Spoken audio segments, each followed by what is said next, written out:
நண்பர்களே, இந்த ஸ்பாட்டை பாருங்களேன். காஷ்மீரில் நம்ம பனிப்பொழிவில் மாட்டிக்கிட்டு இருக்க மாதிரி தெரியல. எனக்கு தெளிவாக தெரியுது நம்ம அந்த பனிப்பொழிவில் தான் இருக்கிறோன்ட்டு. இந்த பனிப்பொழிவு நம்ம கண் முன்னே போனால் எப்படி இருக்கும், அதுபோல் இந்த நீர்வீழ்ச்சி எல்லாத்தையும் காட்டுது.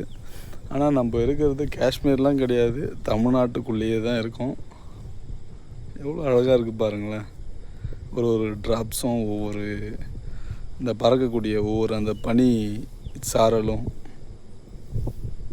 ஆனால் எனக்கு ரொம்ப எக்ஸைட்டிங்காக இருக்குது.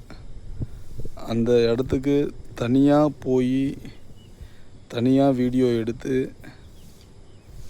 எவ்வளோ ஒரு கஷ்டம். அந்த மலையை விட்டு அந்த இப்போ ஸ்டெப்லேருந்து இறங்கும்போது ஒரு 150 படிக்கட்டு இறங்கியிருப்பேன். மொத்தம் ஒரு 2500 3500 படிக்கட்டு இருக்கும். அதில் 150 படிக்கட்டில் பைக் சாவி பைக்லேயே வச்சிட்டேன்.